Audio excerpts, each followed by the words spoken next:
His current studies are at the forefront of a rapidly evolving field of investigation into the role that immune response plays in neurodevelopmental conditions such as autism.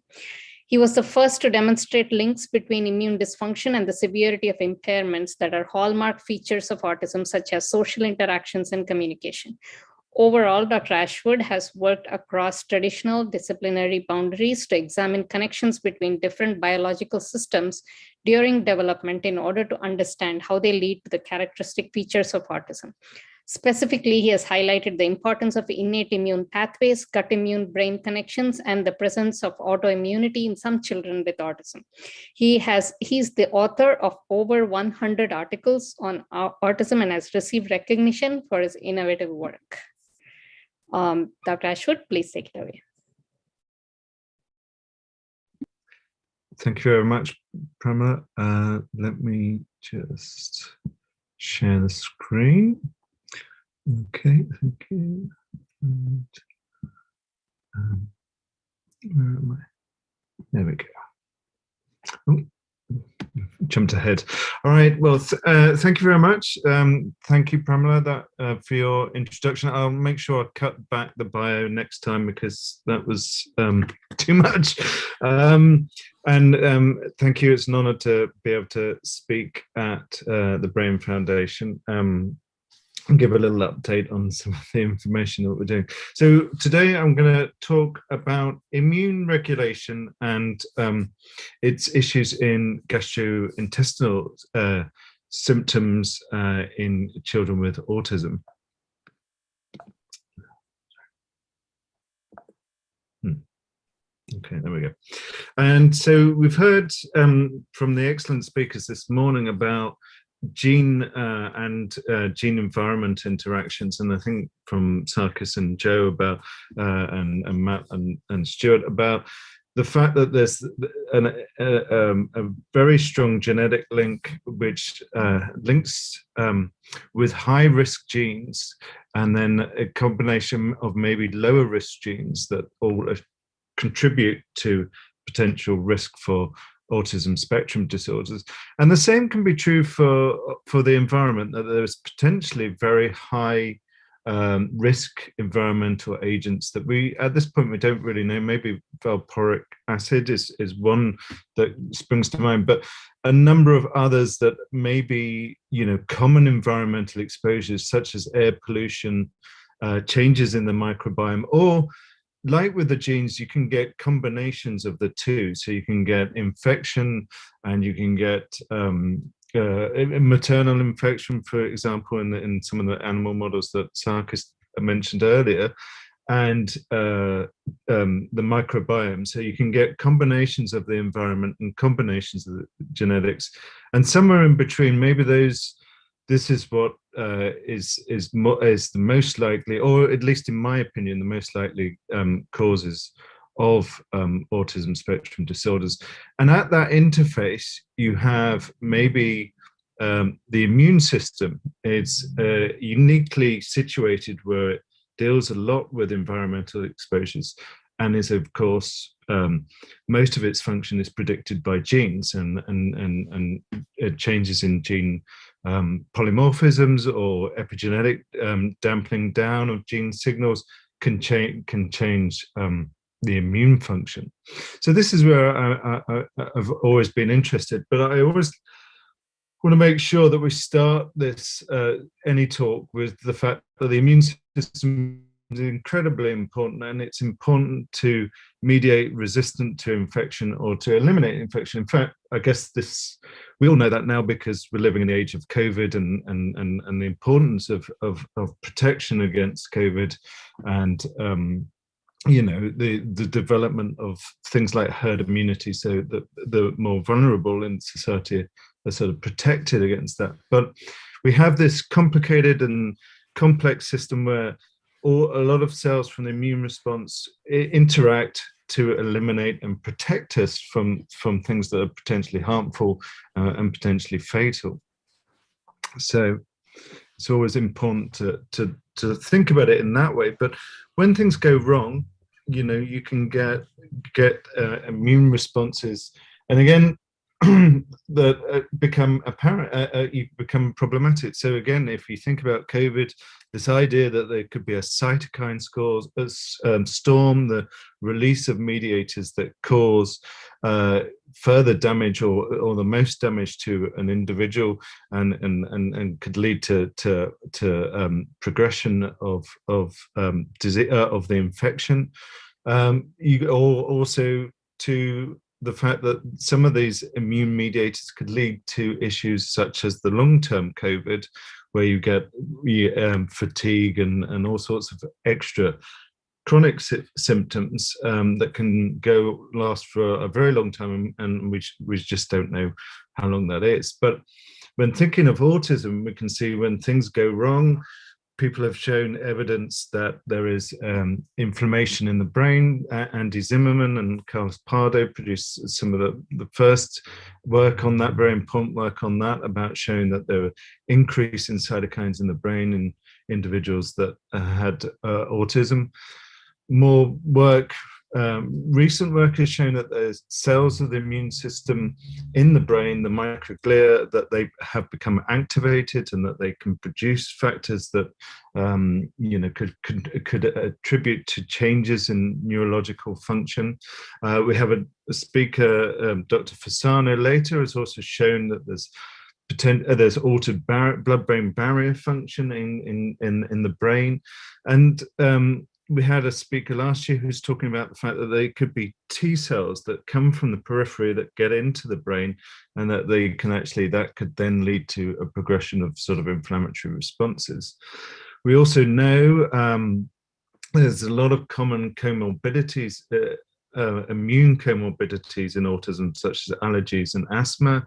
And in particular, interest to me is things like GI dysfunction. And again, I don't know if Dr. Kriesman will talk about it more, but the increase of inflammatory bowel disease has now been set as the population of children with autism age. The prevalence of inflammatory bowel disease in the autism population has been shown to be increased. When thinking of immune cells and immune function, we've seen that there's differences in antibody levels, there's differences in monocyte cells, some of these other immune cells that are very important for dealing with different functions of infections or involved in asthma and allergy and other things. They've all been shown to be dysregulated. And I think many of you probably know that there's this increase in antibodies directed towards proteins of self, so your own protein structures. So what I'm interested in is how potentially the balance in the immune system, if it shifts one way or another, how does this affect the nervous system? And we've shown that sometimes increased inflammatory cytokines, this has been linked with worse behavior. So there's increased, so as these inflammatory cytokines increase, social behavior gets worse, communication gets worse, and we often see more increased restricted repetitive behavior. So, but that's not always to say that increases is the only way. You can also get the fact that the immune system can decrease, and this could also have effects on the nervous system. So some immunodeficiencies could also have a serious effect. So you just got to get it right at that tipping point, and otherwise the two systems can interact and change. And also the nervous system can have a big impact on the immune system through production of neurotransmitters and also and signals that can tell the immune system whether to activate or not. And this is maybe how things in the microbiome can be producing neurotransmitters that affect both the nervous system and the immune system as well at the same time. So as an immunologist, why is it important for me to sort of think about mucosal immunology in particular? And this is how I first got into the field. And it's the most immune cells in our body are within the GI tract. So this is something that is you have more immune systems in follicles, you have more immune cells within the lamina propria, and this outweighs cells in the rest of the body. And what to me is very unique is that there's a separation of what's going on in here in the lumen of the gut, which is bits of dietary factors, bacteria, and all of these immune cells that are present underneath that one single cell layer of cells. So it's not a big barrier. It's just there are some protective reasons why this barrier is effective, but it's not very. The difference between host and environment is very small. So this to me has always been a fascinating thing to look at, and also to me is why don't we react to everything that we take into our body, because it is essentially a foreign element that comes into our body, and there are checks and balances in place to protect us from reacting to all of these things. So that's one of the ways that I look at these things, and how I've always been interested in it.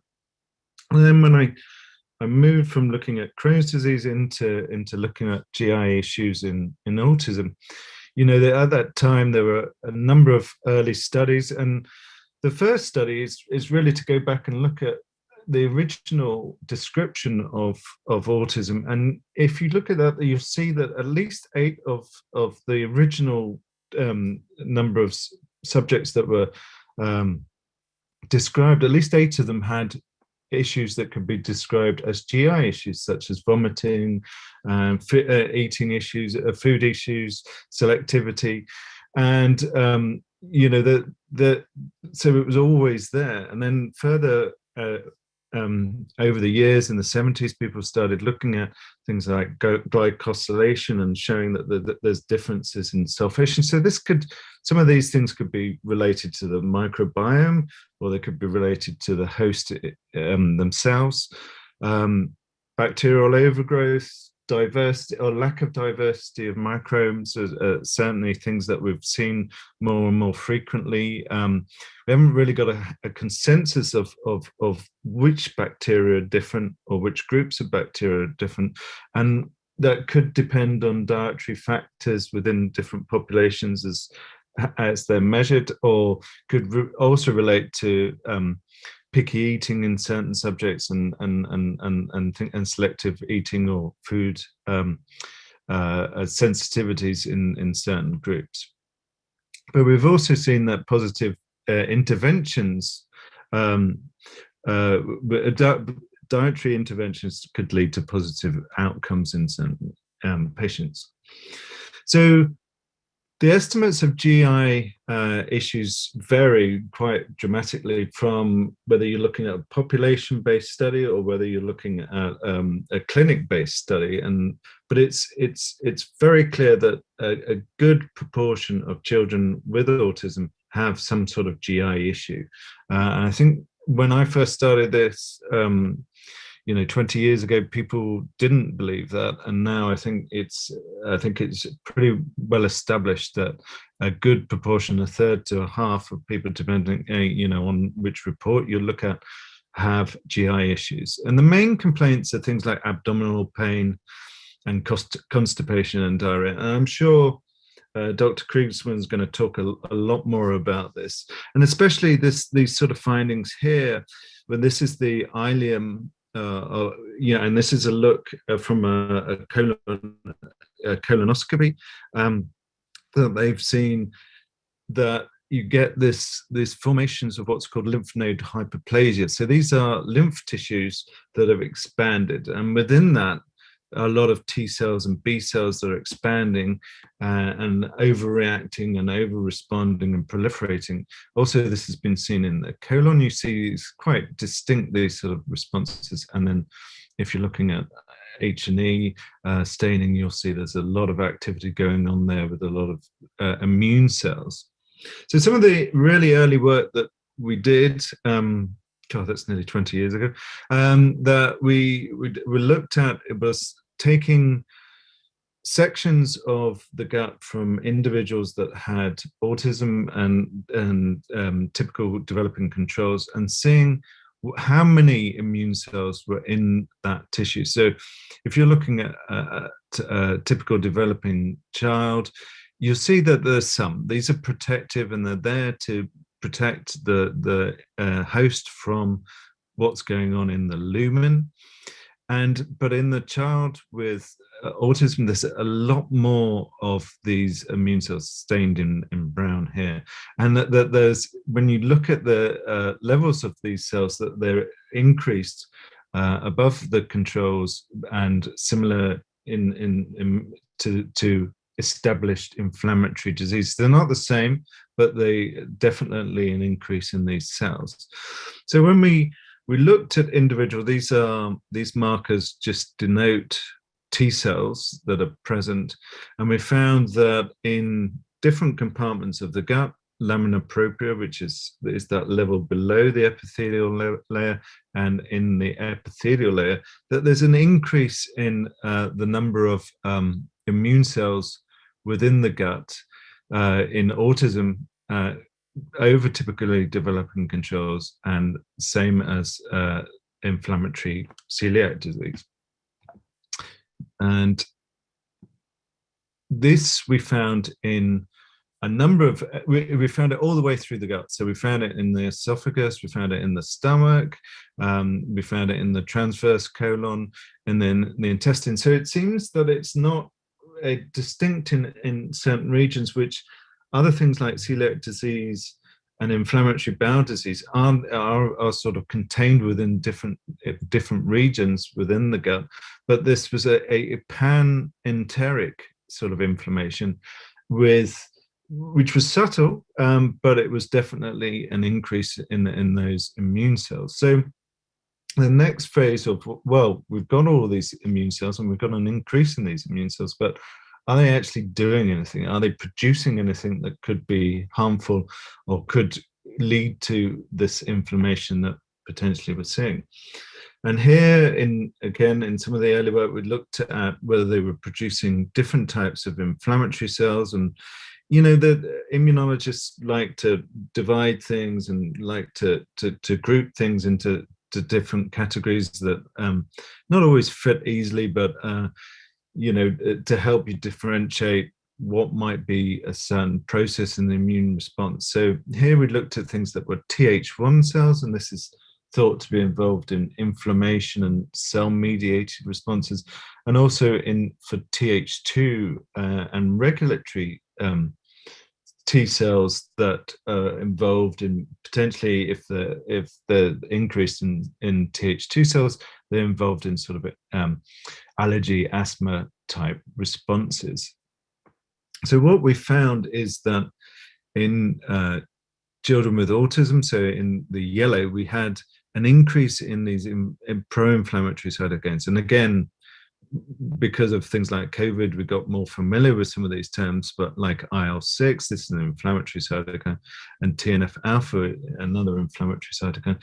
And these were increased, and they were increased not to the levels of Crohn's disease, and that's very important, but they were increased above non-inflamed control. So this is actually terminal ileum. So the children who are coming in, who are the controlled children, they're coming in with complaints of GI issues and potentially they have inflammation. But these were controls with that had things like constipation and functional GI disease, which seemed to be an appropriate control at the time. But we also saw an increase in these Th1 cytokines, IL-12 and interferon gamma.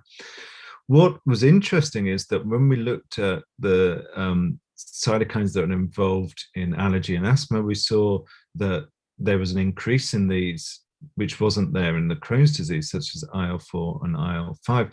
But when it comes to the regulatory cytokines, such as IL-10, we got this massive decrease compared to both inflammatory bowel disease and control. So what I took away from that, and what we thought, was that there's an increase in inflammatory, but a decrease in this regulatory signals.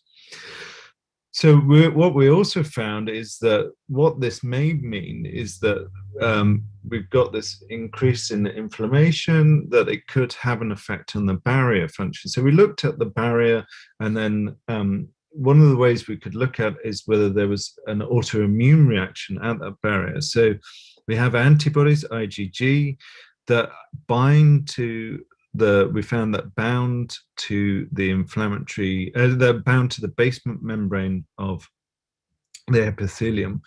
C1q, you just heard a little bit about complement proteins. When these two combine, that they form an attack complex that can lead to tissue damage. And what we found is that when we co-localize this on a biopsy from a child with autism, that those two coexist and they co-localize on that barrier, potentially meaning that this could affect the epithelial barrier function. So we're very interested in how this this could develop, and this was work that I did as a postdoc, and I wanted to carry it on. And here we're looking at, and the hypothesis was to do with this idea that there is increased inflammation, but there's decreased regulation. So we wanted to look at the tipping point between these two things, of what, whether in children with GI issues, whether there was this increase of these certain cytokines and a decrease in the regulatory certain cytokines. So it's that regulation that I'm really keen on.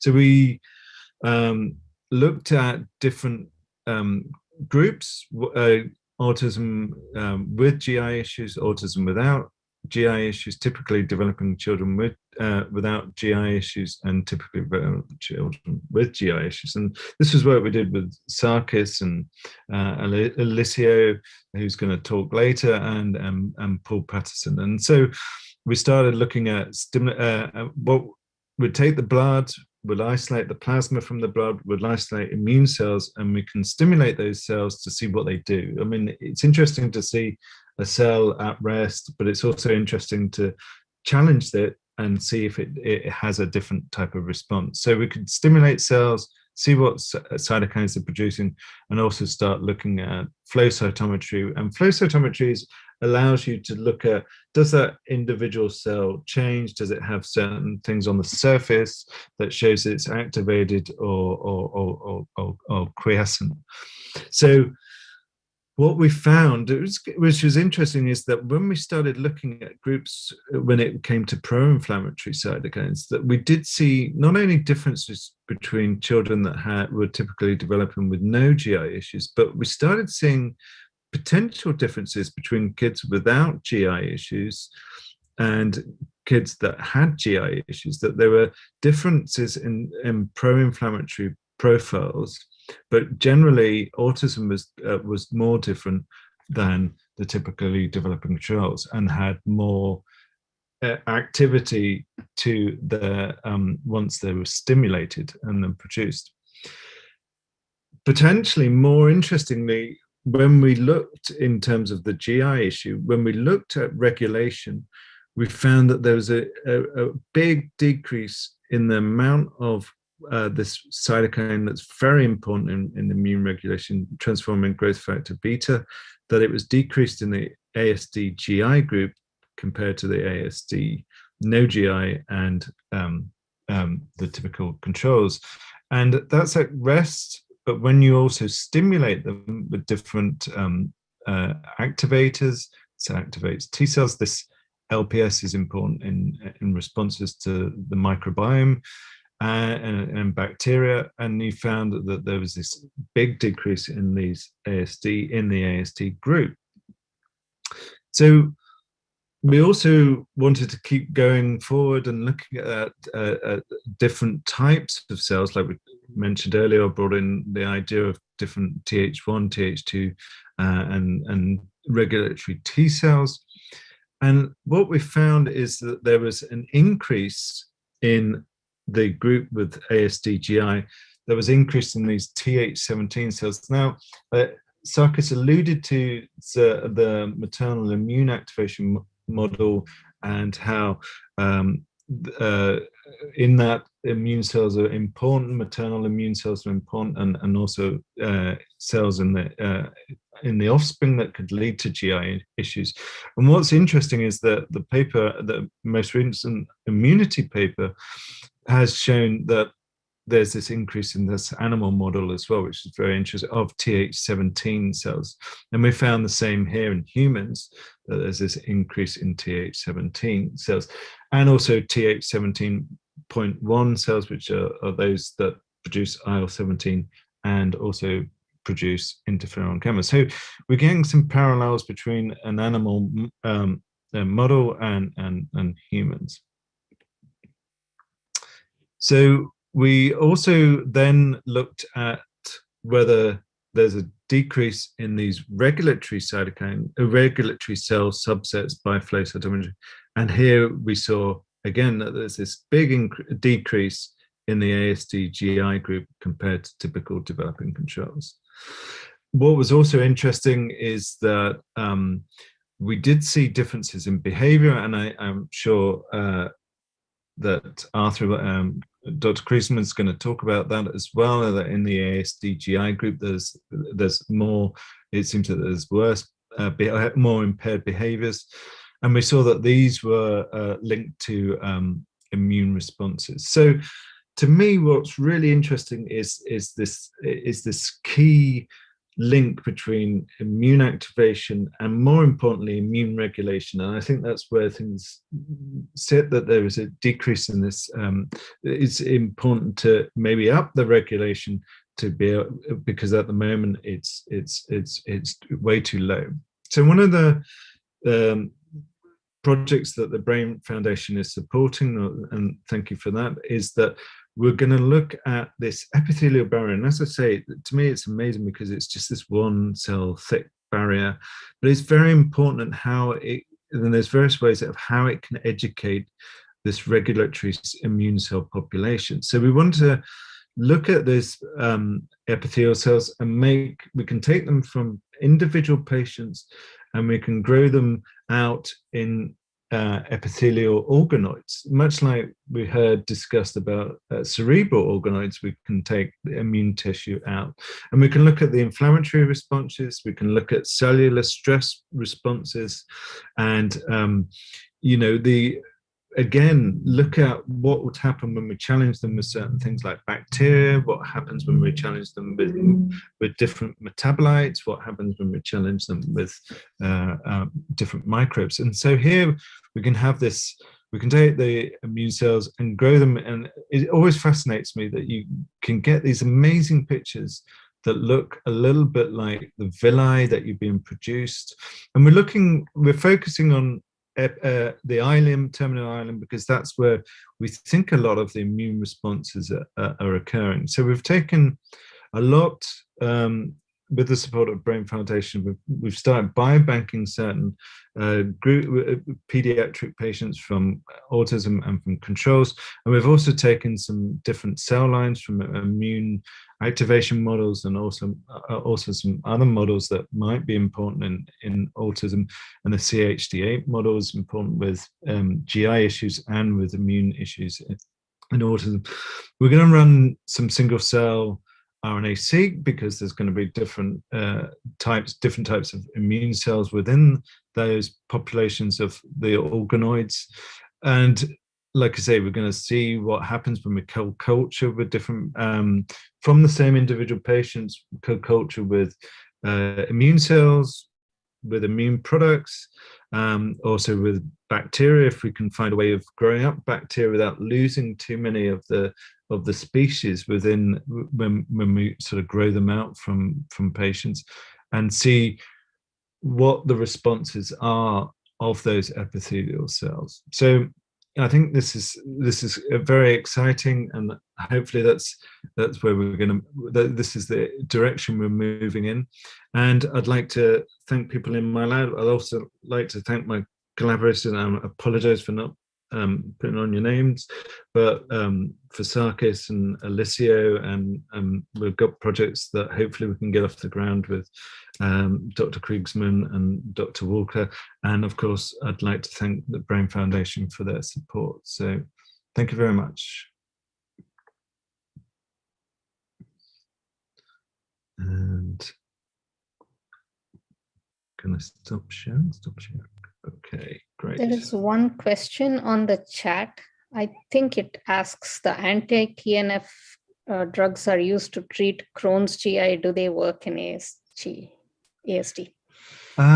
I think that's probably a question for Dr. Kriegsman later, and it would be, it's one of the things that I mean, one of the offshoots, I think, of the COVID crisis is that there are a lot of antibodies or antibodies out to different types of cytokines. So there's definitely a lot of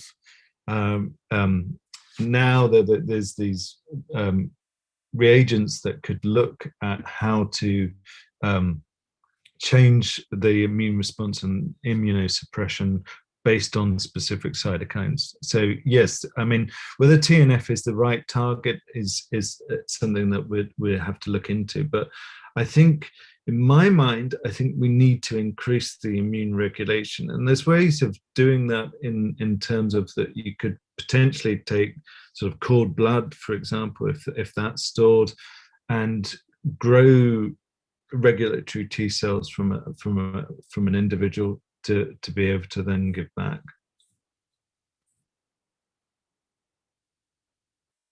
Let's see what else. There's a question.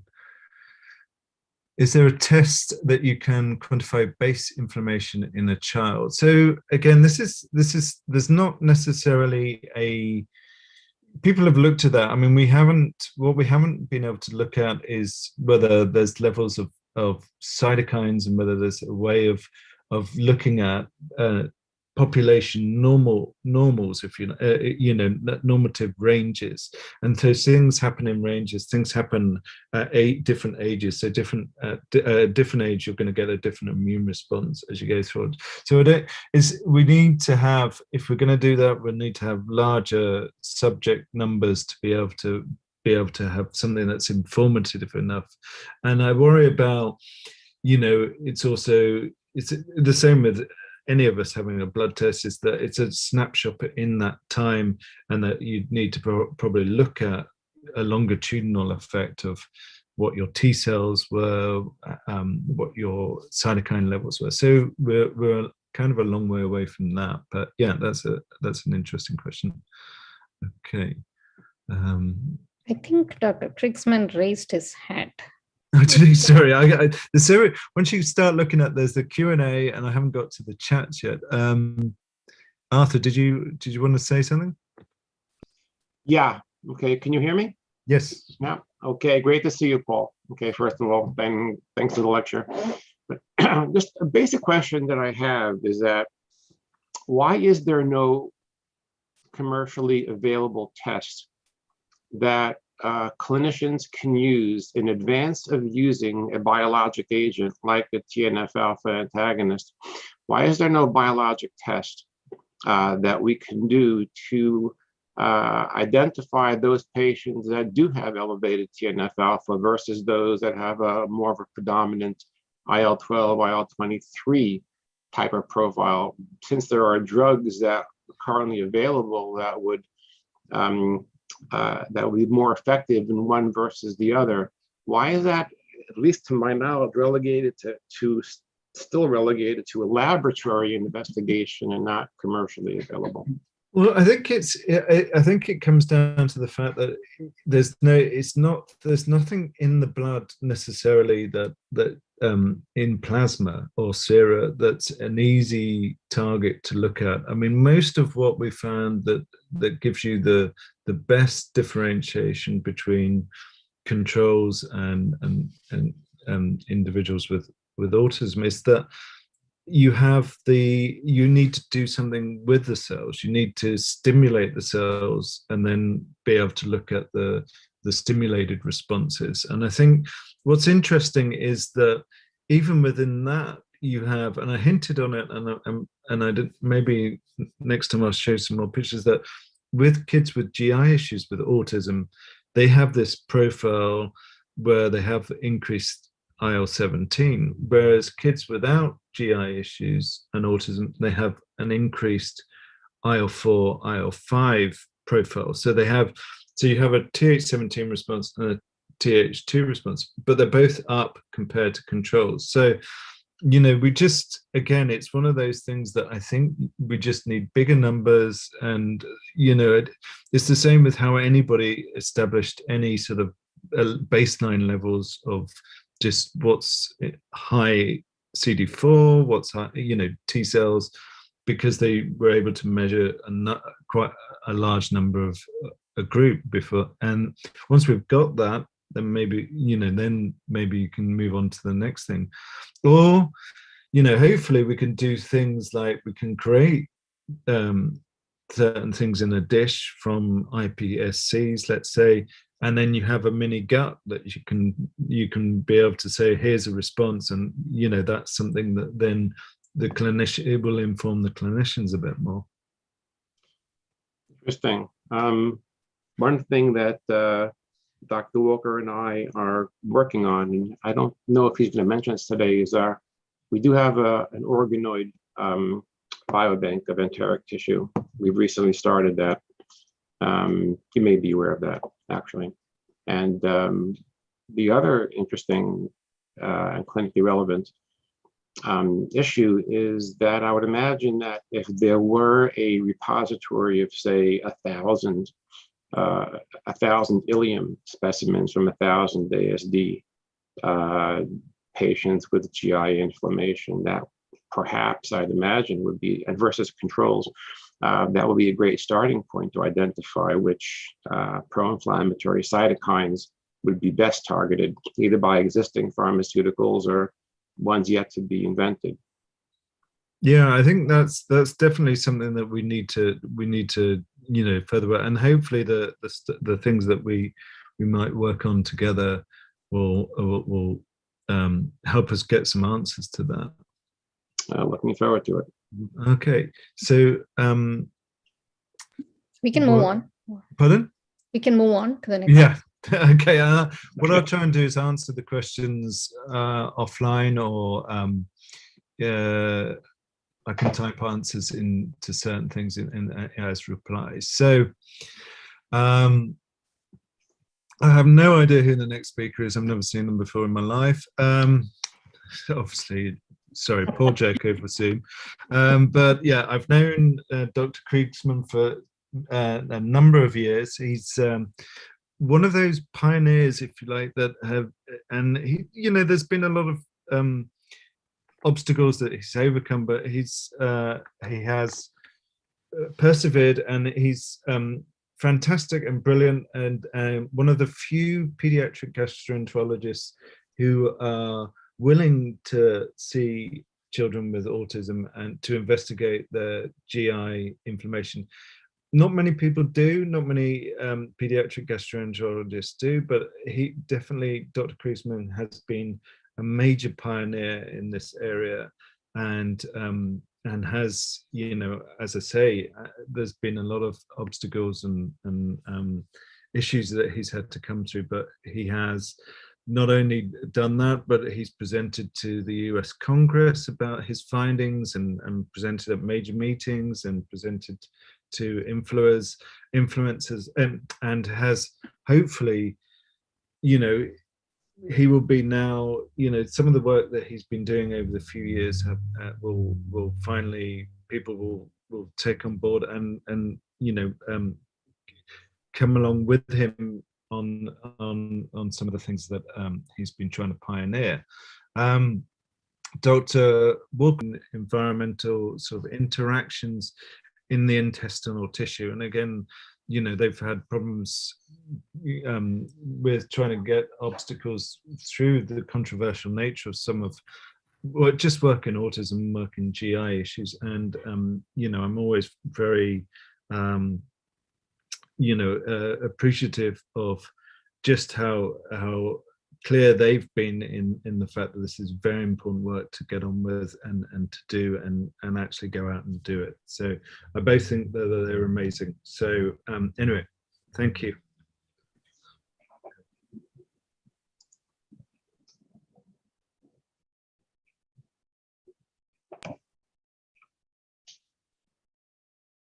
You can go ahead and screen share. Okay, here we go. I had to find it. Okay, can you all hear me and see me? Yes.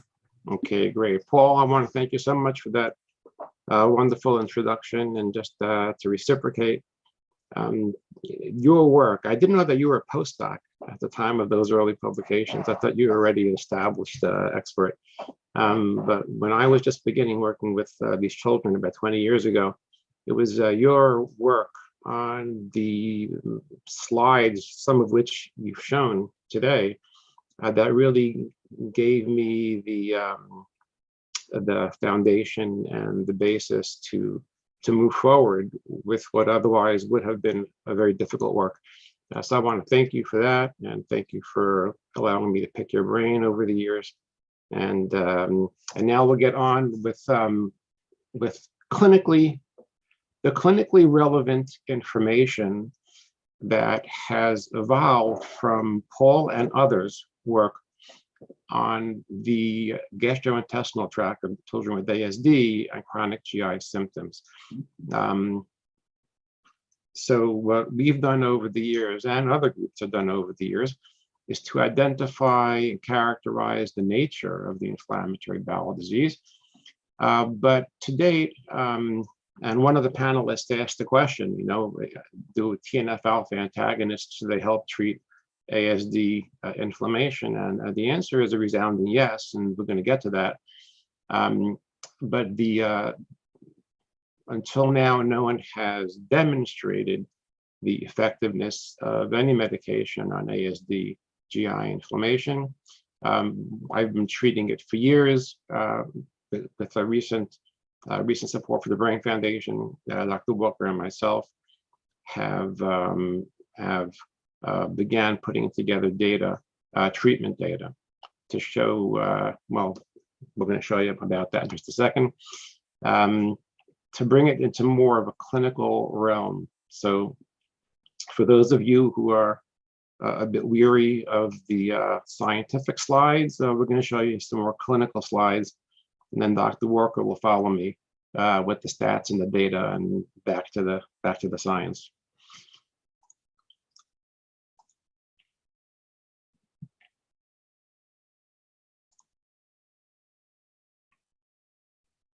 Is that a better view? No, the other one was. The other one was? Okay.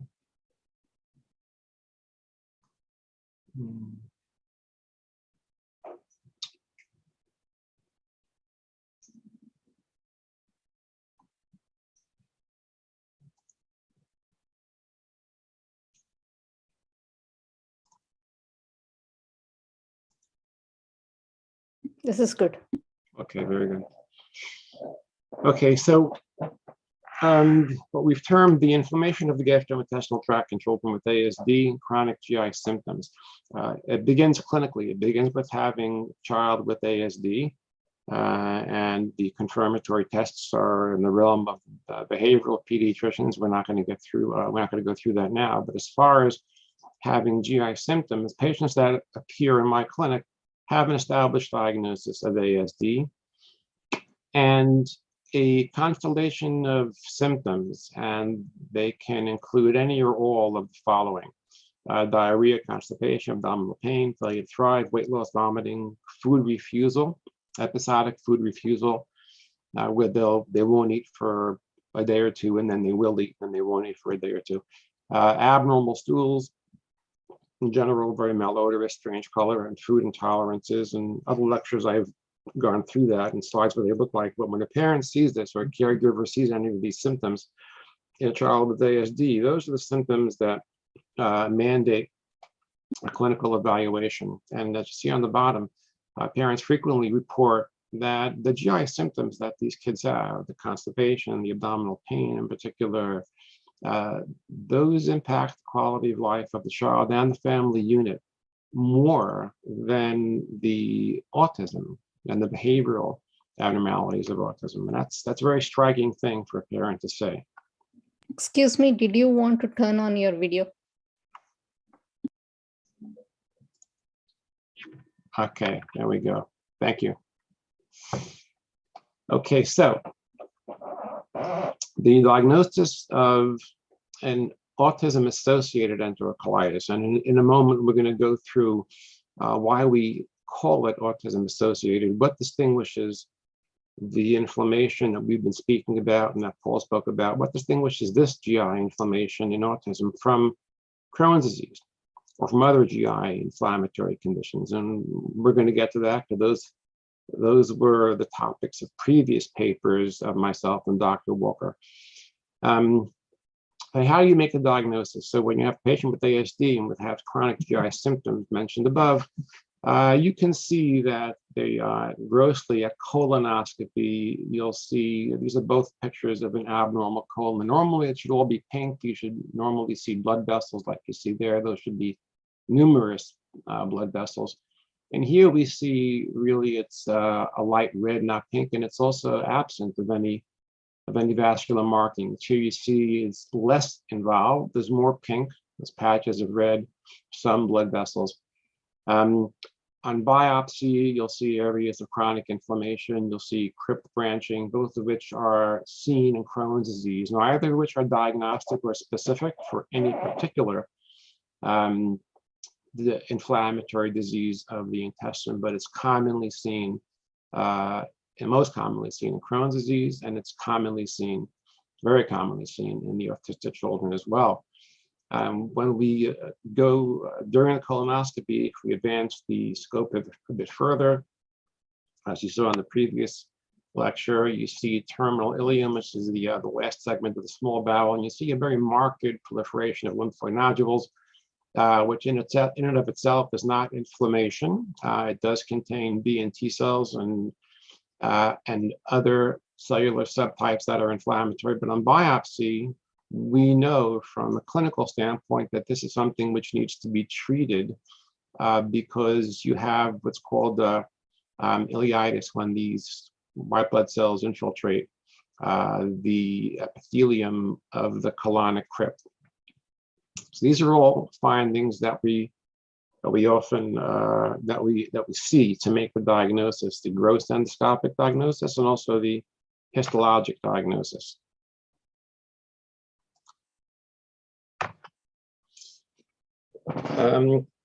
When we do an upper endoscopy, I can see the esophagus, you can see the stomach, and the first few inches of the small bowel. When you do a colonoscopy, you can see the entire colon, and you can also visualize the last few inches of the ileum. But there's between 9 and 10 feet to 13 to 14 feet of small bowel that's all coiled up, that's not accessible to the scopes. Capsule endoscopy, or known as the PillCam, which many of you are not familiar with, is able to visualize this small bowel. It takes 8 photographs per second for a total of 8 hours. And when we examine those videos, we will see aphthous ulcerations of the jejunum. Here we see the more typical ulcerations or erosions or inflammation is this one, where it's not quite an ulceration that has exudate coming out like you see here in these photos, but it's more of an area of erythema surrounded by an area that has some mild lymphoid hyperplasia. This is what we see in the small bowel at capsule endoscopy. Overall, without going into it, other speakers have, there's definitely strong clinical cellular and molecular evidence that ASD enterocolitis is distinct from Crohn's disease, but there's also a significant clinical cellular and molecular overlap between the two disease entities. So you saw some of those slides in Dr. Ashwood's lecture about how on the cytokine level, the cytokines, both intraepithelial and also systemic, are raised above the level of normal non-ASD children, but don't quite reach the level of children with without ASD and with Crohn's disease. What we did a number of years ago to demonstrate this is to do a PCA of the plotting of the ileum and also of the colon. This slide is of the ileum, where we have the Crohn's patients in blue, the healthy non-ASD, non-GI symptomatic patients in green, the ulcerative colitis, non-autism patients in this olive color, and the ASD patients in purple. And as you can see, the ASD has a clear overlap from a transcriptome point of view. It has a clear overlap with Crohn's disease. There's also a subset of the ASD and enterocolitis patients who are kind of off on their own, and then there's only minimal, statistically insignificant mixture with patients who were healthy. So this provides the molecular evidence from a gene transcript level of a different yet very similar transcript profile of the ASD and enteritis of the ileum. And here you see of the colon, it's not much an exact replica of what we saw on the ileum. We have the healthy patients without autism, without GI disease. We have the Crohn's patients in blue. We have the ASD patients in purple, many of which overlap with the Crohn's patients, some of which are off on their own. And again, so we're dealing with a disease that's similar yet somewhat different than Crohn's disease. The immunopathologic nature of ASD enterocolitis and ASD is well established, and Dr. Ashwood went through those and other speakers as well. And as an inflammatory disease of the bowel, it is therefore logical, and this goes back to the question that one of the panelists asked. It becomes logical at that point as a clinician. What do you do with these patients? I have a patient who doesn't have what appears to be Crohn's disease, but clearly has inflammation of the gastrointestinal tract, and more importantly, he has severe GI symptoms. So what do you do with that? So up until now, because of the supportive nature of so many of the studies and slides that you've seen today, I've been treating them as we treat Crohn's disease in general. And that's with any sort of combination of immunomodulators, corticosteroids, immunosuppressants, anti-inflammatories, or biologic agents, and also diet. Diet ends up being extremely important, and that's perhaps a great topic for another time. So our experience has been that as we treat this GI enterocolitis in autism, and you see improvement in their GI symptoms, their abdominal pain, their diarrhea, their constipation, their failure to thrive, as we see improvement in those GI symptoms, that we do see improvement in those symptoms with administration of the Crohn's disease pharmaceutical agents. But together with that, the experience has also been that we see improvement in their behavior and cognition. And that the two seemed, over the years, in my experience, the two have seemed to go together. When you get a GI, the expected GI inflammatory improvement with the medications that we know help in Crohn's disease, to our surprise, we also were seeing improvements, parents were reporting improvements in behavior and even cognition. And that was, of course, unexpected. Both of these observations have yet to be scientifically demonstrated. And the Brain Foundation has very generously funded a study to look exactly at that.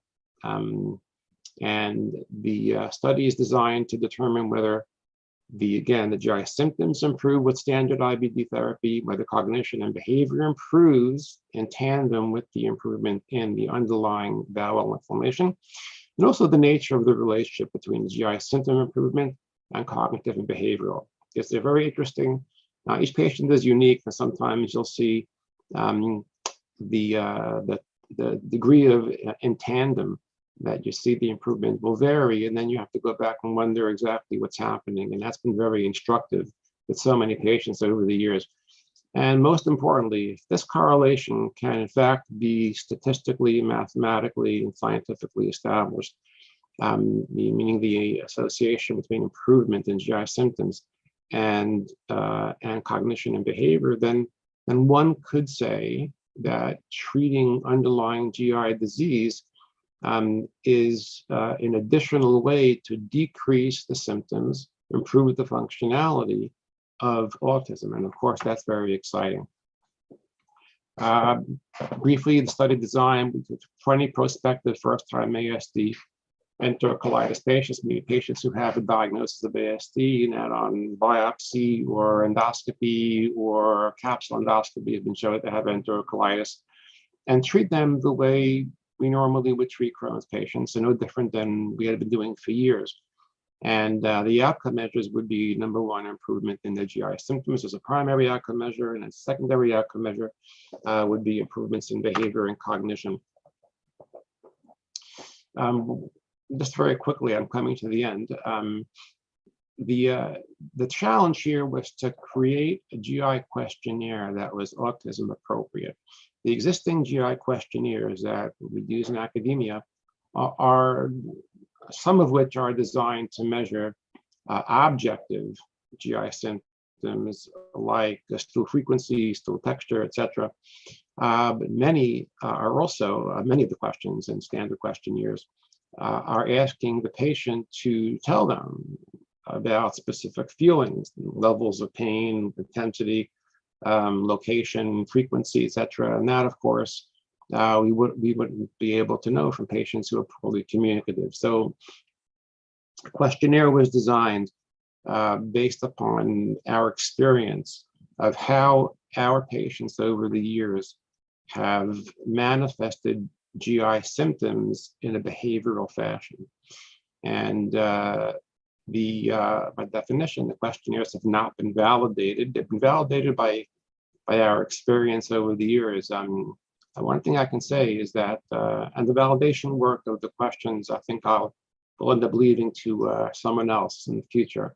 But the first step in validating them is to see that if in fact the answers, responses to questionnaires pre and post treatment, I mean, initially and then over the course of a year, if those or many of those behaviors that we think are actually manifestations of GI symptoms, if they get better in tandem with the actual GI symptoms, the stool frequency, that's the first important step to the process of validating the questionnaire.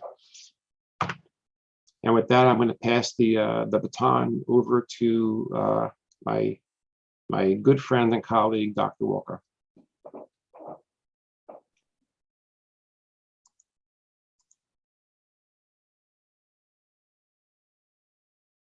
So Arthur, I think you need to turn your screen off, and then maybe Paul, let me start sharing. I think it says the assessment of impact of standard care. That seems to be out there, ready to share. Yes, but that's there we go. There we go. Oh, that's yours. Okay. Okay. There we go.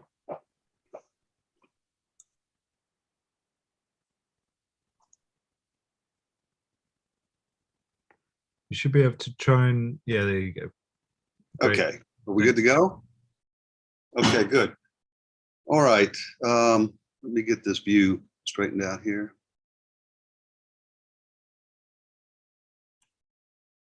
Well, okay.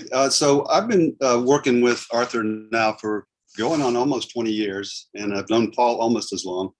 And I'm a non-clinician, but I've been interested in this question about the GI impact on autism and behaviors and so forth. And in the course of meetings now for the last many years, we hear a lot of anecdotal information about how if children are treated for their chronic GI symptoms, not only the GI symptoms improve, but also the ASD cognition and behaviors sometimes improve, and sometimes dramatically.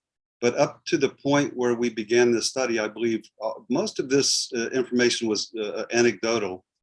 And so it was difficult to get a handle on exactly And the question I'd ask Arthur over the years many times is, of all your patients, and now we have bank samples from 1,500 patients, the question I had was, who gets better and by how much? And so what we're going to do in this part of the talk is just present to you some of the compiled data from the first phase of this treatment study. So the research question is, as Arthur pointed out, does treating the Asd-associated IBD by standard of care treatment, much like you would treat someone with Crohn's disease, that is with corticosteroids and non-steroidal agents, immunomodulators, and all this is clinically warranted, does it result in improvement, number one, in GI symptoms, and number two, as an ancillary benefit, does it improve cognition and behavior in these children?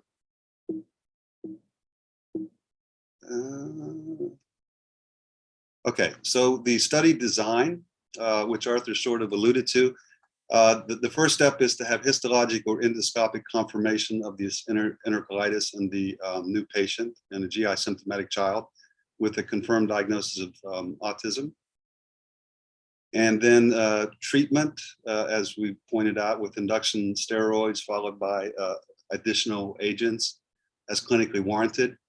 And then finally, the final step is to evaluate all along the way, both at baseline and at multiple time points throughout the course of treatment. So longitudinal data for 12 months from patient-filled questionnaires that assess both the GI symptoms and behaviors, as well as the ASD symptoms and behaviors. And so, as you can see from the chart on the right, the GI symptom questionnaires, there are two of them, and these were developed by Dr. Krigsman. And we have named these the GISS, so that's Gastrointestinal Symptom Survey. And the first questionnaire is Bowel Movement Chart Survey, and the second is Externalizing GI Behaviors Survey. So at each time point, baseline and weekly, believe it or not, for 52 weeks, the parents would fill out these two questionnaires on their child who was being treated by Dr. Krigsman. And then to look at features of ASD to determine whether there was improvement, we used three of the standardized questionnaires, the Aberrant Behavior Checklist, the ABC, the Social Responsiveness Scale, and the Vineland. And so the Aberrant Behavior Checklist was assessed at baseline and then at 3, 6, 9, and 12 months. The SRS was assessed at baseline at 6 months and then at the completion at 24 months, or sorry, 12 months. And then the Vineland was at the beginning and at 12 months. So just to recap, the gastrointestinal related questionnaires, these are the primary outcome measures. Do GI symptoms improve? And to measure this, we looked at these two questionnaires that I just described, and then three of the autism related questionnaires. And so what I'll present next is data compiled from actually going through all the answers on these questionnaires. So the GI questionnaire data, at the time that we did the data analysis, which was very recently, 11 participants, and Dr. Krigsman mentioned our goal is 20, or maybe even as many as 30. There is some dropout rate and so on. But we've had 11 participants now that we have data from baseline all the way out to 52 weeks. Now, that's not to imply every person filled out every single questionnaire, but we have a massive amount of data. So we have, for this analysis, 426 individual bowel movement chart questionnaires that were scored for this analysis. And we used the non-parametric Wilcoxon sign rank test to compare the data between time points. And this is a statistical test that measures paired data sets. So in this case, we're looking at 2 time points. It's baseline and then some subsequent time point, whether it's 3, 6, 9, or 12 months later. And then in every case, a P of 0.05, less than or equal to 0.05, was considered statistically significant improvement. And so the GISS bowel movement chart questionnaire, the first of the 2 questionnaires, consists of 17 questions. And to do the analysis, we categorize these in 5 different groups. So the first group of questions, 1 through 5, assess the stooling behaviors such as bending forward, screaming, overt straining, hyperactivity during stooling, and so on. The second set of questions, 6 through 8, were actually characterizing the stool itself. Questions 9 through 15 all assessed frequency between 0 and 7 days of how frequently have a bowel movement and so on. Question 16 was the Bristol stool chart, and then question 17 was another stool characteristic data point. And so you're going to see a lot of these plots in the following slides. So we'll start here. This is the analysis of questions 1 through 5 in stooling behaviors. Now, recall that for these GI questionnaires, we looked over 52 weeks. And so for some of these patients, we actually had 52 data points. For others, we had fewer than 52, but we had a large data set for each of the 11 participants. And so it would be unwieldy to present all that information here. So what we did is look at baseline, which is time point 0 on the x-axis, and then 12, 24, 36, and 52 weeks. So in other words, the questionnaire that was filled at those time points. And that will give you a very fair idea of what the trends are throughout the year. And so on the left-hand, the y-axis is the score. We set the questionnaires up so that they could be scored easily from 0 to some number. And in all instances of the slides that you'll see for these GI questionnaires, a higher number means you have a worse condition, if you will, and a lower number indicates improvement. So what you hopefully can see from this, between week 0 and 12, so after 3 months, there was significant improvement. A single asterisk at the top that signifies the comparison. A single asterisk indicates a P of 0.5. 2 asterisks will indicate even more significant, a P of 0.01. So you'll see some of those along the way. So in this case, you can see between week 0 and 12 and week 0 and 36, there was significant improvement. And overall, the trend was that the stooling behaviors improved all the way out to 52 weeks. The plots on the right are actually the individual trajectories, so you can see how they look person to person. In the second set of questions, 6 through 8, these are the stool characteristics. There was significant improvement in stool characteristics at every time point that was compared back to baseline. Questions 9 through 15, frequency 0 to 7 days of specific events.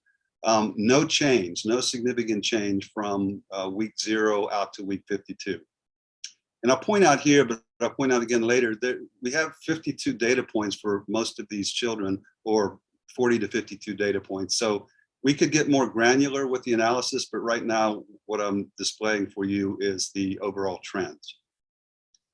If we look at the composite score, so questions 1 through 15, now everything you just looked at, with the composite score in this case, there is only a significant difference between week 0 and 3 months out.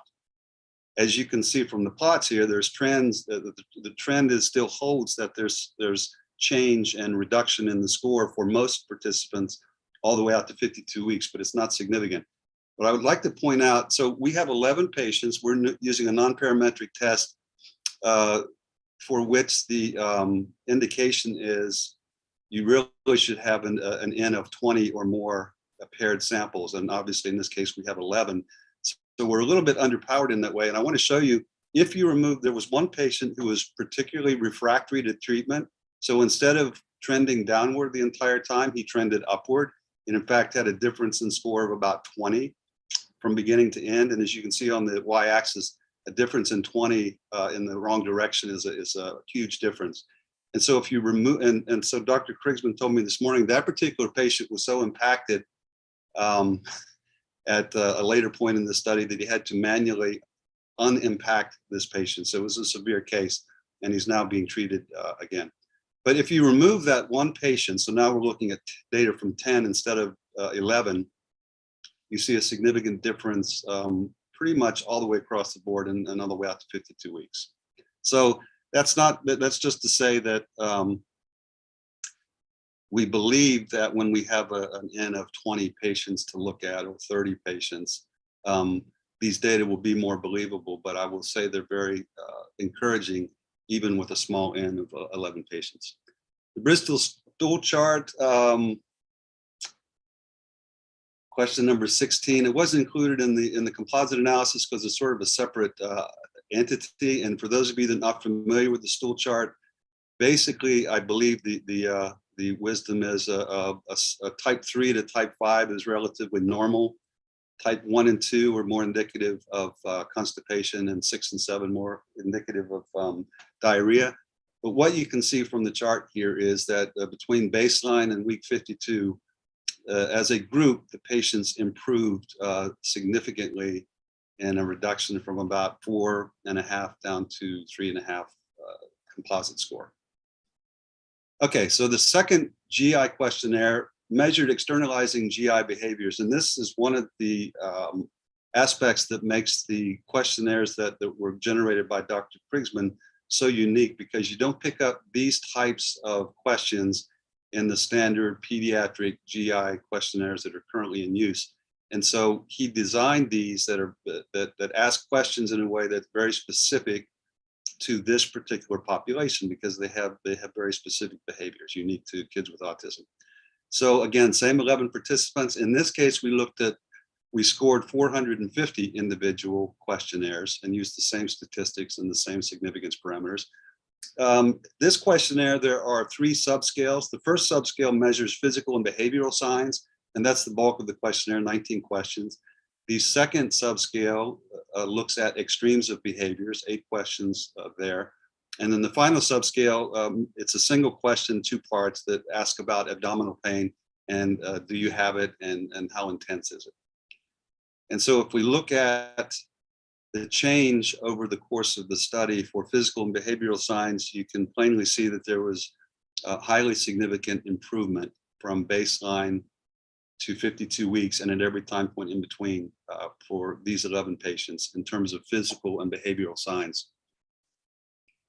The extremes of behavior were significantly improved up to 36 weeks and still trending towards improvement, but you can see just looking at the plot on the left or the right, there's one time point at 52, or there's one patient data point at 52 that's way outside, it's an outlier in other words, so that's one that did not improve.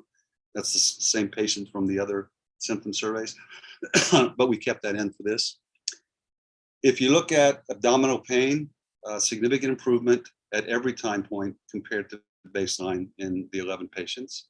And again, these are comparing the individual patient data point at baseline to that same patient's data point at a later time. And we're looking at trends across the group. We're not specifically saying this patient or that patient got better at every time point or worse at every time point. It's a cumulative. As a group, there was improvement in the 11 patients. And then finally, if you look at the composite scores for the gastrointestinal symptoms, both questionnaires, there was significant improvement across the board in these 11 patients. If we look at the ASD questionnaire data, it was the same 11 participants. This time there are fewer questionnaires because, as you recall, we did the ABC questionnaires. The parents filled those out at 5 time points, so baseline, 3, 6, 9, and 12 months. So we had 50 individual ABC questionnaires. The SRS was filled out at baseline, 6 months and 52 weeks, so at the end of the study. So there were 31 of those, and then 22 individual, once at baseline and once at completion of the study, VABs. And same statistical test used and the same parameters. For the aberrant behavior checklist, the ABC scores, there was significant change, improvement from baseline to 24 weeks and also from baseline to 52 weeks. So the trend across the board was improvement and significant improvement in the ABC scores. The composite scores for the SRS, looking at 0 to 24 weeks, there was a significant reduction in the social responsiveness scale score. However, this didn't hold to 52 weeks. So from baseline to 52 weeks, statistically, they were not different. I will continue to remind you, these are 11 patients. And so I think when we have a larger data set, that some of these differences may become more clear and statistically relevant. The Vineland Adaptive Behavior Scale, interestingly, the Vineland composite scores did not change from baseline to 52 weeks, much at all. However, there are two components of the Vineland that measure maladaptive behavior. So in the Vineland Adaptive Behavior Scale, a higher score means you've improved. In the maladaptive subscales that are optional, not everybody uses those. In the maladaptive behavior subscales, a lower score indicates improvement. So what we found, the maladaptive behavior internalizing, from week 0 to 52, there was significant improvement in the group. And also with maladaptive behavior externalizing, there was significant improvement across 52 weeks. And this actually tracks well and maybe provides some additional support for Dr. Krigsman's externalizing behavior GI questionnaire, because the two of those I would think would be highly correlated. And so in summary, the GI surveys showed pretty much significant improvement at every time point from baseline out to 52 weeks following and during and following treatment for GI symptoms. The data summary regarding the ASD characteristics, the ABC composite scores improved across the time. The SRS did not. And the VABs did not improve as a composite, the adaptive behaviors, but in both cases of the maladaptive behavior, there was improvement at 52 weeks. And so I guess the key takeaways that we would like you to have from this are, first of all, these are preliminary results, but they demonstrate significant improvements in both GI and ASD symptoms and behaviors during and following 1 year of treatment for ASD-associated enterocolitis. As one would expect, the outcomes vary between individuals, both in the direction of change, whether it's positive or negative, and the magnitude. And if you've been listening at all over the last many years about the clinicians talking about treating children with GI symptoms and autism, this would not surprise you at all, because some children, even Dr. Krigsman's experience, continue to be refractory. These are not, by and large, easy cases. These are hard cases. That's why it takes people like him who have been at it for 20 years to have success, because you have to keep at it and you have to have a deep understanding of what you're looking at here. So the final takeaway, I believe, is we believe at the individual patient level, we have a lot of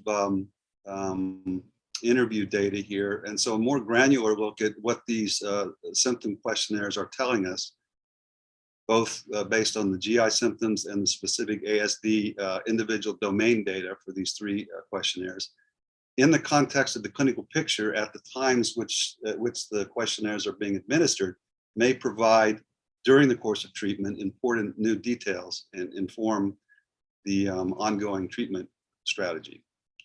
Be helpful, in other words. And so finally, I can't leave without giving kudos and great thanks to Peyton Lee, my clinical studies coordinator, and Dylan Wolf, who's a first-year resident in my group. They were a terrific help in getting these data compiled. And with that, I'll end. Thanks, Stephen. Thanks, Arthur.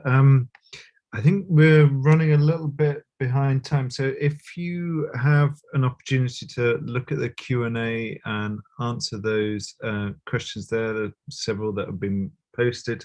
That would be fantastic. And I think we can move on to the next speaker, which is Dr. Alicia Fasano. And he had made some amazing studies in celiac disease, and particularly he was starting his work on zonulin and how that could affect barrier function.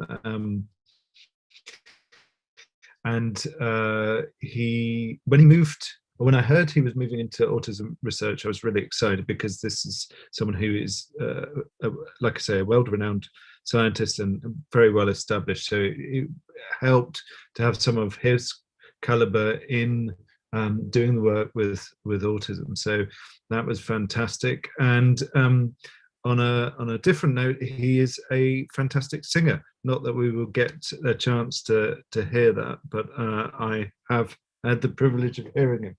All right, thank you, Dr. Fasano. Thank you, Paul. No singing today. Thank you so much. Very kind introduction. Let me start to make a quick remark. I've witnessed in this past day and a half phenomenal science. And this was only made possible thanks to the support of the Brain Foundation and the donors that generously been, donating to allow all of us to really create this syndicate of, high risk, high reward, line of science that otherwise would not have seen the light of the prime time that we heard during this day and a half. So thank you again, Brain Foundation. Thank you, the donors, past, present, and futures that will allow us to do this kind of science. Thank you. Thank you, Pramila, to make us, recipient on this, projects. Today, we will talk about a theme that I heard, recurrency, this triangulation between the gut, mucosal biology and immunology, and therefore antigen trafficking, the microbiome and immune system that affects this communication, bidirectional communication between the gut to the brain. And who's going to deliver our project is a very promising colleague of mine that I believe has all the rights to, eventually make the presentation of our project, that Dr. Marcy Kingsbury. She's an assistant professor of pediatric Harvard Medical School. She's also an assistant investigator at Lurie Center for Autism at Mass General Hospital, and also one of our most brilliant principal investigator in mucosal immunology and biology research center at Massachusetts General Hospital. Her line of research has been focused on the hormone oxytocin at birth and development nervous GI system, and she's also very much interested in genetic environmental risk factors of autism. In fact, how this will affect offspring in terms of gut and brain development. And lately, thanks to this project, the Brain Foundation, she's moving toward this gut-brain axis and the interaction between the microbiome and neurodevelopment. I have to say this is complementary to a much bigger project that we have. It's called GEMMA. There is a birth cohort of infants at risk of autism that will eventually fall over time, and with the multi-omic analysis and many of the stuff that you heard today. And I have sadly to report that we have recruited 100 kids, and 3 of them already have developed autism. So the incidence in this cohort is 1 in 33. This is very scary. So we hope that our science and science the others will try to slow down, if not stop this trend. So with that, Marcy, the floor is yours.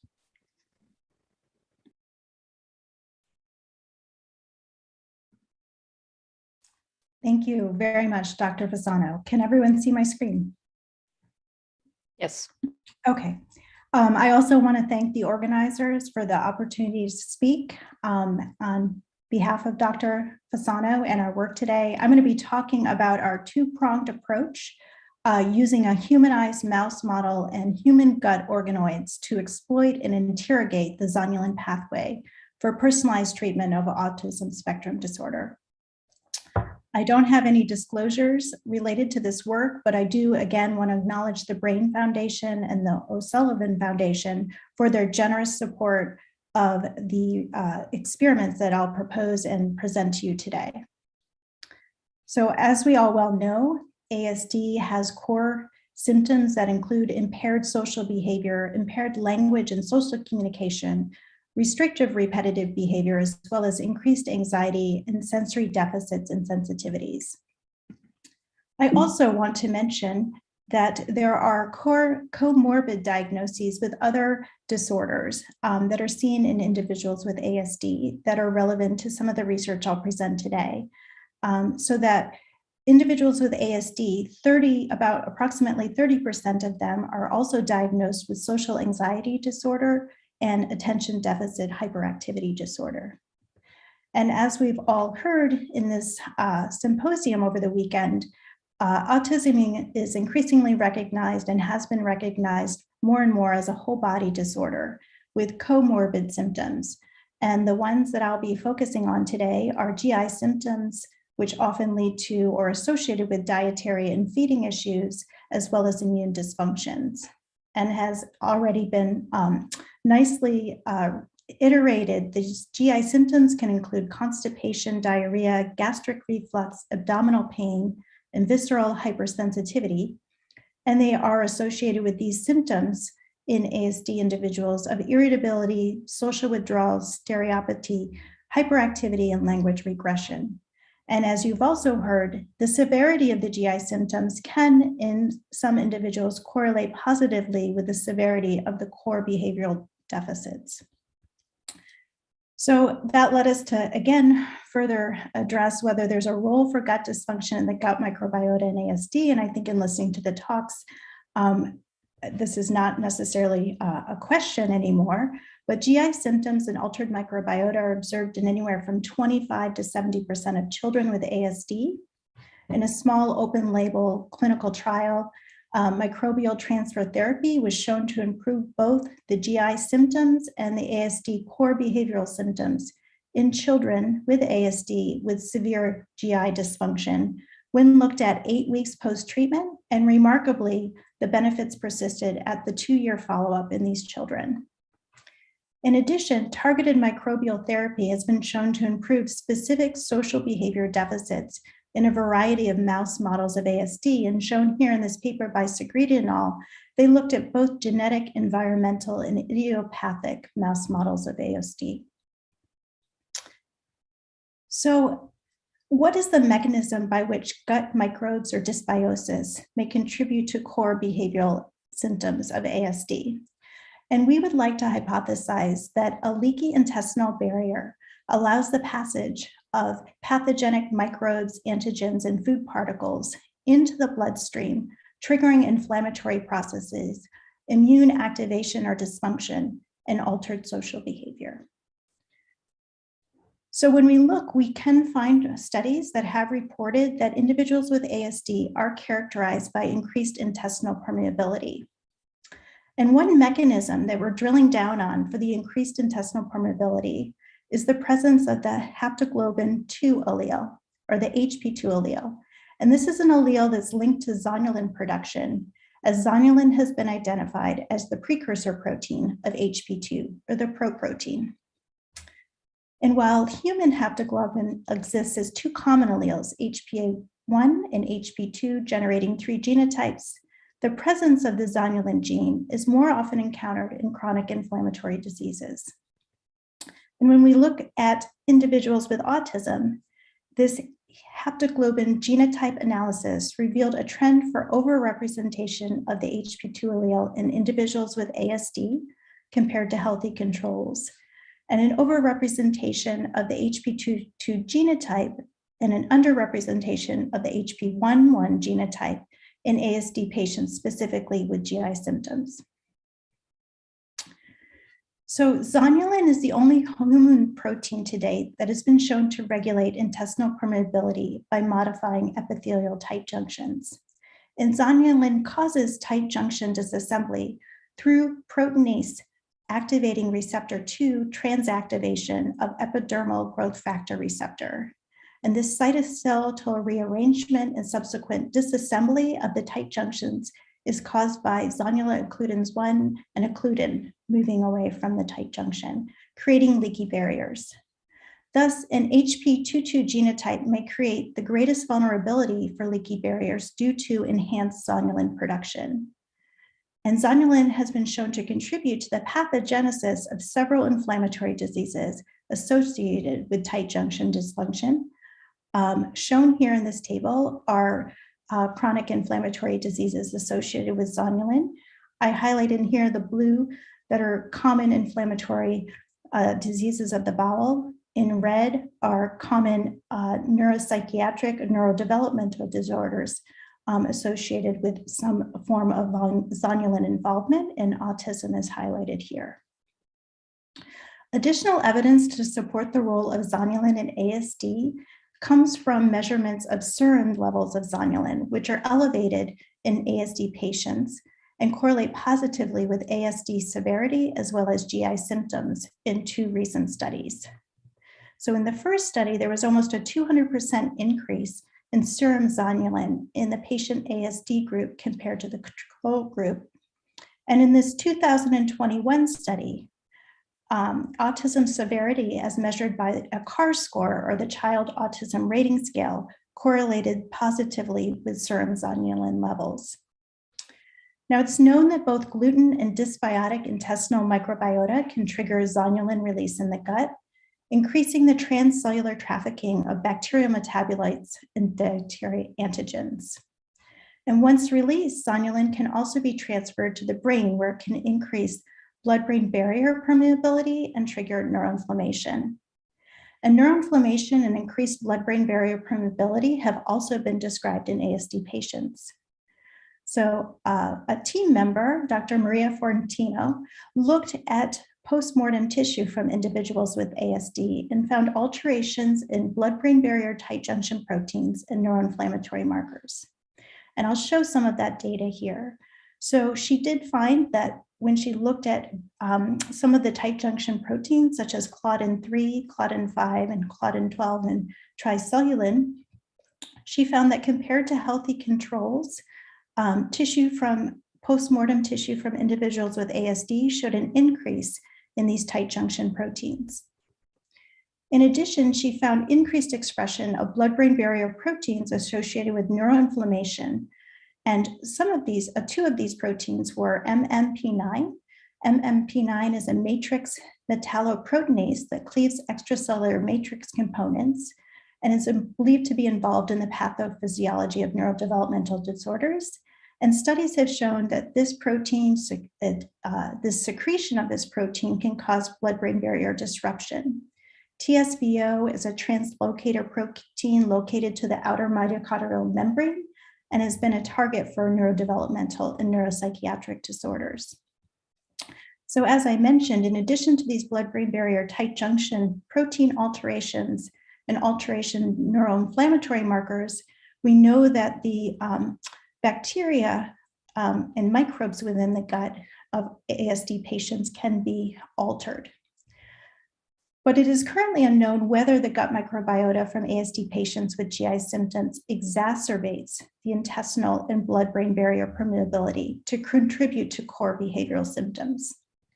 So our hypotheses for the experiments I'll describe to you today that are being supported by the Brain Foundation is that a genetic predisposition for increased gut permeability conferred by an HB22 genotype and consequently an ability to produce zonulin synergizes with dysbiotic gut microbiota from ASD patients to induce leaky gut and blood-brain barriers, producing neuroinflammation and behavioral deficits.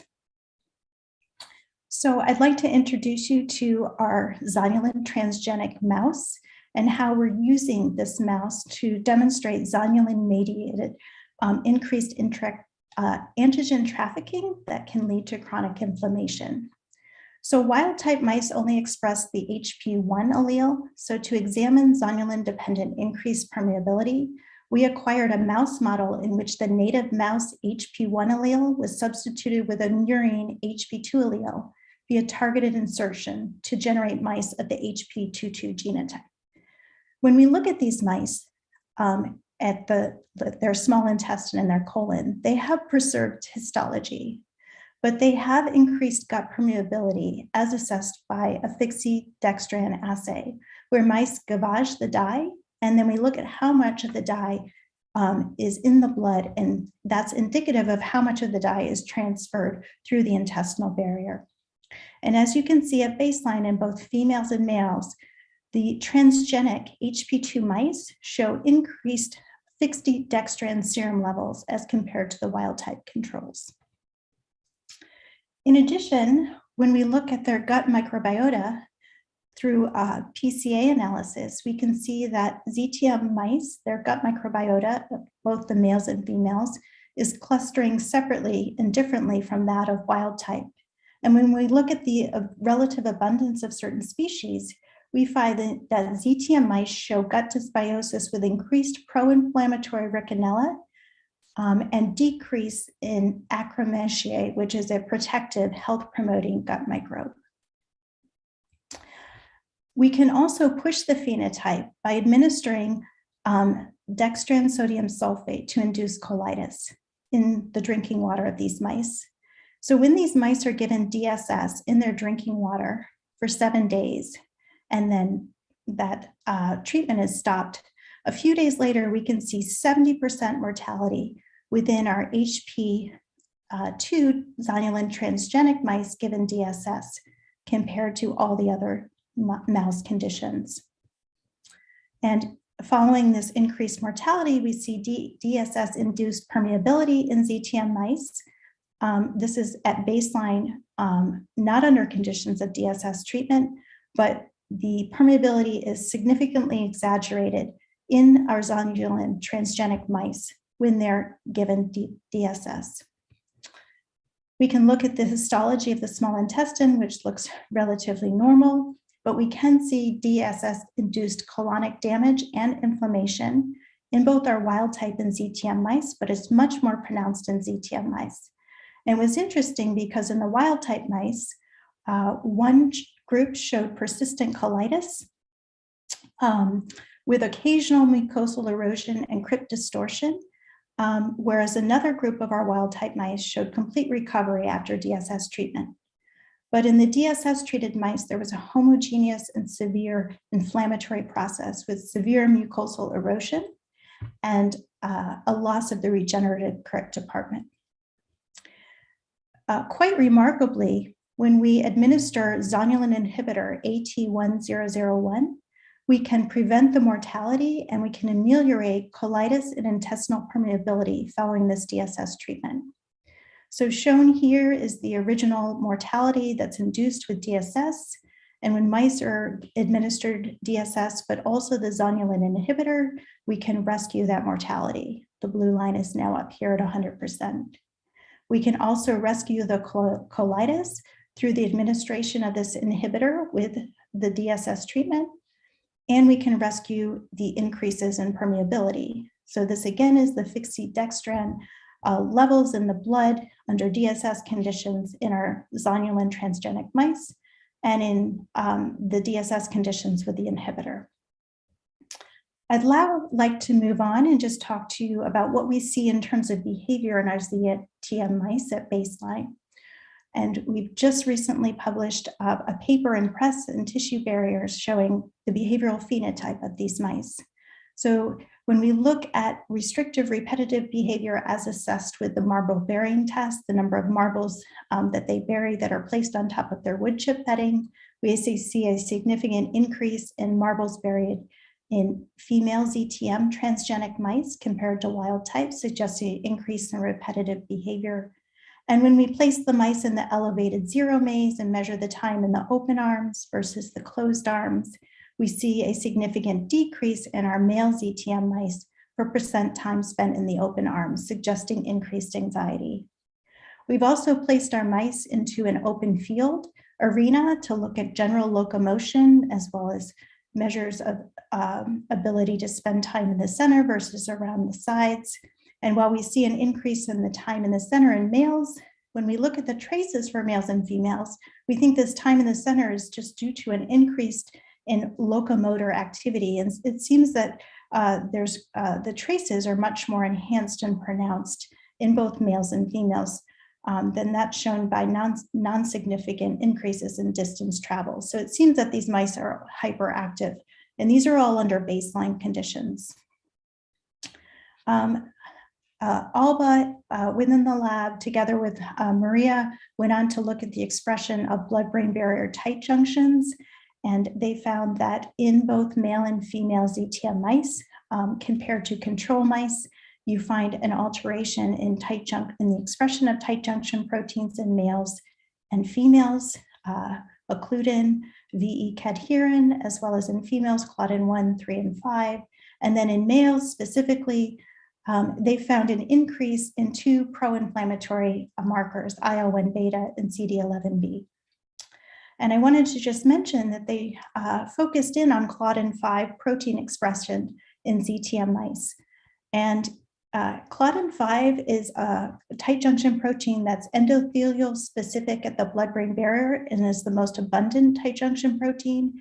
And here they found a significant increase specifically in ZTM transgenic male mice. And when Maria looked in the postmortem ASD tissue, she also found a similar increase in claudin 5 as compared to healthy controls within the cortex. So to summarize, before I move on to the experiments that we're directly working on, the ZTM mice are characterized by increased intestinal permeability and altered expression of gut and blood-brain barrier tight junctions, and increased expression of some neuroinflammatory markers and increased anxiety-like and repetitive behavior. And to summarize some of the human ASD data that others, as well as we, have discovered, individuals with ASD can be characterized by increased intestinal permeability, elevated levels of serum zonulin, altered expression of gut and blood-brain barrier tight junctions, and increased expression of some neuroinflammatory markers, and gut dysbiosis, as well as GI symptoms. So again, the hypothesis that we're testing with these experiments is that a genetic predisposition for increased gut permeability, the HP22 genotype, synergizes with aberrant or dysbiotic gut microbiota from individuals with ASD to exacerbate a leaky gut and blood-brain barrier, promoting neuroinflammation and behavioral deficits. So to address this hypothesis, these are some of the experiments that are underway with generous support from the Brain Foundation and the O'Sullivan Foundation. The first aim is to determine if stool derived from ASD patients exacerbates the gut and the brain inflammation, gut and blood-brain barrier permeability, and behavioral deficits in our zonulin-expressing transgenic mice as compared to wild-type mice. So this is a schematic of our behavioral setup. We have plans to mate female and male mice in January to generate the offspring that will serve for this experiment. We may enact an early life stress, maternal separation, to induce or to kind of push the phenotype similar to the DSS exposure. We will then perform antibiotic treatment to deplete the gut microbes in our zonulin transgenic and wild type mice, followed by fecal microbial transfer of stool collected from children with ASD with GI dysfunction and neurotypically developing controls. And so what this transfer looks like is that mice offspring of each genotype, HP11 and HP22, will receive exposure to both neurotypical pooled stool and ASD pooled stool. And as I said, we've been actively collecting stool and we're still in the process of doing that. Following the transfer, we will perform permeability assays, behavioral assays, and tissue assays of the brain, the gut, the stools, and the blood. The second aim that we're undertaking is to determine if stool derived from ASD children with GI dysfunction exacerbates small intestinal permeability, transepithelial antigen trafficking, and gut inflammatory processes in human intestinal tissue from ASD patients genetically predisposed to increased intestinal permeability, as opposed to ASD patients without this vulnerability. And so what this entails is that through a collaboration with MGH doctors for patients that are coming in for clinically indicated endoscopies, we will obtain duodenal biopsies, we will genotype the tissue, we will create intestinal organoids, we will create then intestinal monolayers where we'll perform permeability assays and inflammatory and tight junction assays. And we will do this under baseline conditions and then also following exposure to neurotypical stool as well as ASD stool. We currently have about 56 duodenal biopsies collected from both ASD and females and males, as well as a number of control males and females. And by late next week, we'll have the genotyping completed for these biopsies and be able to start creating our intestinal organoids. Perhaps the most exciting aim is to determine if the predicted exacerbation of barrier permeability and behavioral deficits that we expect to observe in ZTM mice after exposure to ASD stool can be rescued by blocking zonulin signaling using the zonulin inhibitor AT1001. So again, through the use of this inhibitor, we hope to prevent the opening and leakiness of both the gut and the blood-brain barriers. And so we will do this in the same behavioral paradigm, and the zonular inhibitor will be added just prior to the fecal microbial transplant, and we will perform the similar assays. We will also do the same type of experiment using the inhibitor within our intestinal tissue. So here, to determine if the predicted exacerbation of barrier permeability observed in human intestinal tissue after exposure to ASD stool can be rescued by blocking zonulin signaling in our cultures using the inhibitor. And we expect the greatest exacerbation in our HP22 genotype intestinal tissue incubated or exposed to ASD pooled stool. And we expect the greatest amelioration of inflammatory impermeability by administering the inhibitor in that case. I just wanted to mention that it's exciting in that the zonulin inhibitor AT1001, also known as liraglutide acetate, is currently in use in clinical trials. It's in a phase 3 clinical trial for celiac disease in adults, and it's also in a phase 2 clinical trial for COVID-19 multisystem inflammatory syndrome in children, known as MIS-C. And MIS-C is an inflammatory disorder that stimulates a massive immune response following SARS-CoV infection. And these children have elevated levels of SARS-CoV in their stool, in their serum, as well as elevated serum zonulin, suggesting a breakdown in the mucosal barrier integrity due to increased zonulin release that may facilitate the hyperactive immune response. So it'd be really interesting to know if this inhibitor can preserve that mucosal barrier and prevent perhaps that hyperactive immune response. The proposed impact of our experiments, these are what we hope we will achieve, is that to define the role of zonulin in gut blood-brain barrier permeability in mediating the effects of the microbiota on the development and progression of core ASD symptoms. We'd like to validate zonulin and high throughput haptoglobin genotyping as biomarkers of gut-brain permeability, allowing for the stratification of the ASD population to specifically identify subgroups of ASD children that may benefit from interventions aimed at correcting gut permeability. We'd like to validate the zonulin inhibitor as an interventional tool to mechanistically link brain function and behavior to synergy between zonulin and the gut microbiota in ASD children. And finally, we'd like to provide a basis for a future clinical trial to test the effectiveness of the zonulin inhibitor in treating and ameliorating core symptoms of ASD in affected children that can be stratified for zonulin expression and/or the HP1 versus HP2 genotype. So lastly, but not least, I'd like to thank the leader of our team, Dr. Alicia Fasano, as well as past members that have been instrumental in generating the data in our ZTM mice, Dr. Craig Sturgeon, Maria Florentino, and Alba Miranda Rivera. I'd like to just shout out to our current team assembled to conduct the experiments that I proposed today. And again, to acknowledge the generous support of the Brain Foundation and the O'Sullivan Foundation for making this work possible. Thank you very much. Thank you very much. That was excellent. That was really very interesting work.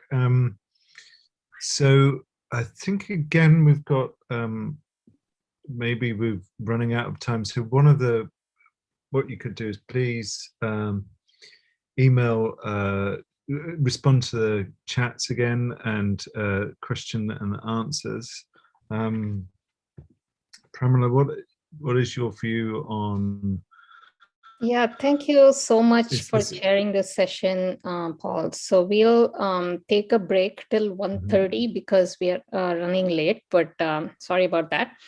So we'll resume at 1:30. And I wanted to mention, we keep putting up these slides with information about if anybody wants to contribute to the Brain Foundation or support this research. We have a set of greeting cards that we can send to you. So please look at that. Thank you. Great, thank you.